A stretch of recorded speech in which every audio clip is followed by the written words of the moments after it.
In the previous video, we talked about creating that perfect Christmas gift list for yourself. And one of the ideas that we came up with was to indulge ourselves in a health and wellness spa. Yes, to take that moment of relaxation and just to take us away from it all.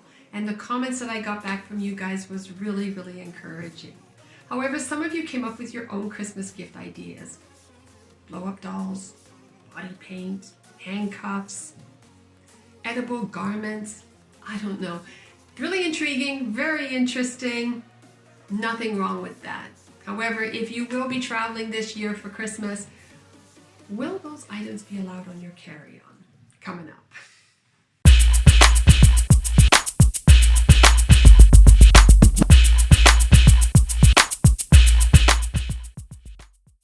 Hello and welcome back to Your Travel with Olivia, the channel that brings you news and advice on traveling smart, safe, and also with confidence. Yes, traveling with just a carry-on. Great idea. I've been totally intrigued by this over the last while, reading articles, watching videos of how people, that's all they travel with is just their carry-ons. And I'm thinking, I'm such a major overpacker that I don't even know how that's possible. I'm one of those people that has to pack everything just in case. What if I have to throw it in there in my suitcase, and before you know it, I have a checked bag. My dilemma was, what exactly can you or are you allowed to put in your carry-on? And there are numerous websites out there, and I will put some of those in the description down below as to what it is that you're allowed to carry in your carry-on.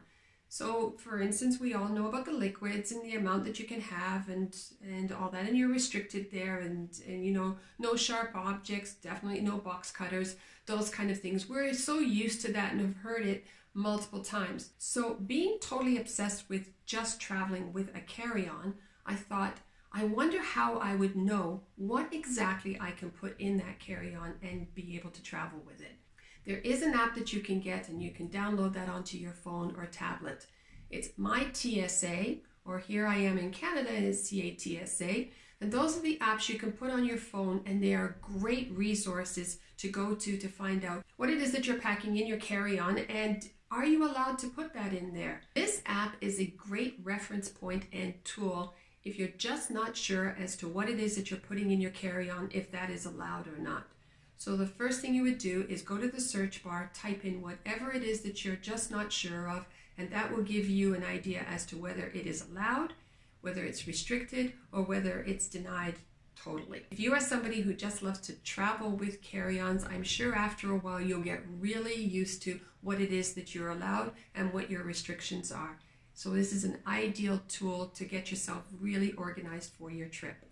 Another great feature for this app is it will give you the security times for your flight, giving you an idea to gauge your arrival time at the airport.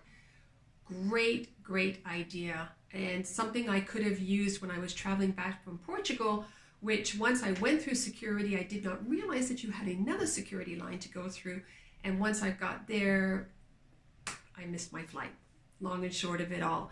And if I had an app like this, it would have told me that I will be in the security line for an hour and a half. So I would have known that I did not have enough time. Do I sound frustrated? Yes, I am. But what I'm really interested in is how many of you travel with just a carry-on. Go ahead and put that in the comment section down below. I will be intrigued. I am just blown away by people who do this, because I just can't seem to do it. And if you can give me any advice on just traveling with a carry-on, I would love that. That would be great. As always, I am thrilled that I am able to give you little bits of advice on making your travel the next time a little bit easier. If you found value in what you heard here today, please go ahead and share that with your friends and family, and let them know about that app that they can also download onto their phone so that it'll make their trip just a little bit smoother the next time. If you have not subscribed yet, please consider subscribing by hitting the subscribe button down below, as well as hitting the notification bell, just so that you'll know the next time that I have uploaded a video. In the meantime, if you are traveling for this Christmas season, I want to wish you all safe travels, safe return, and I will see you again next time. Ciao for now.